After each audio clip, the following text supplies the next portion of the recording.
The Northern Suburbs Transit System is continuing on time and on budget. The installation of the masts is now substantially complete. They'll carry the overhead wires which will hang from back-to-back cantilevers. They're being installed prior to the track laying, using survey data.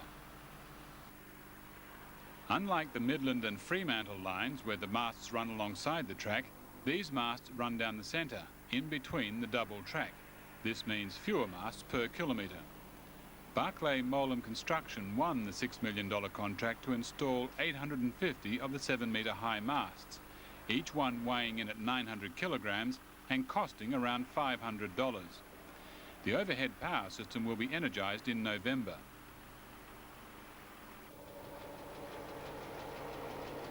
Work trains are delivering rail and ballast each day to the track crews that are laying between 500 and 600 metres of track per day. The rail trains are on site at 7 a.m. with a load of 137 metre lengths of rail. The train returns to the Rowe Street Tunnel at 1 p.m. Every fourth day the train returns to Forestfield to pick up another preloaded fleet of 40 lengths. From 2 p.m. the ballast trains commence work, delivering 1,000 tonnes of ballast from the Cobbler's Pool quarry each day.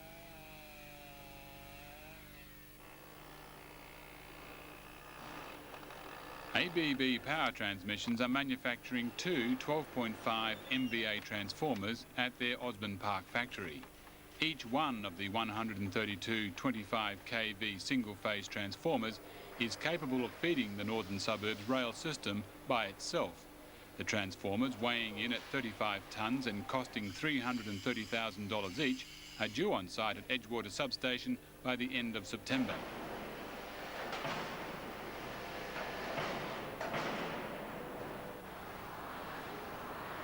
Track sectioning cabins are being installed at Stirling and Warwick.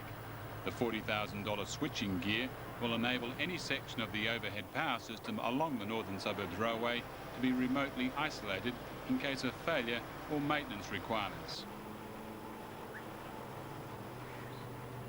Made by Amp Control SWG of Newcastle, the contract is for 3 track sectioning cabins and a feeder station for installation at Edgewater.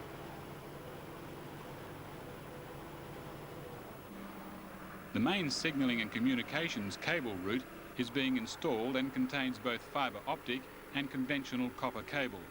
The main cable route is immune to all forms of electrical interference and will provide power and communications for signals, telephones, passenger information and other systems throughout the Northern Railway.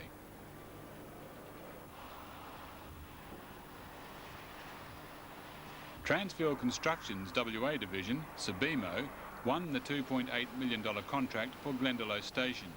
The station is unique in that it's elevated at the point where the Mitchell Freeway passes over Scarborough Beach Road. Passengers will transfer from the bus interchange and car park on Scarborough Beach Road to the covered platform above via escalators, stairs and lifts.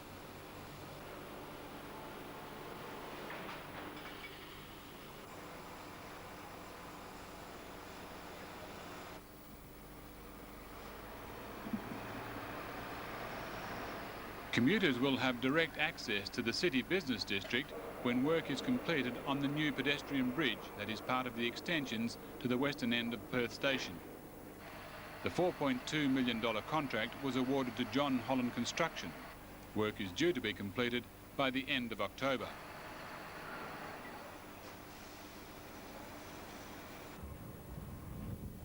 The Joondalup station is rapidly coming together. John Holland manufactured the precast concrete panels for the retaining walls and they're now complete. Sabimo have won the contract for the main station work, which should see Joondalup station completed by November at a cost of $6.7 million. The construction of the Northern Suburbs Transit System continues on stream. Initial services are expected to be running at the end of the year, with a full service to Currambine by mid-1993.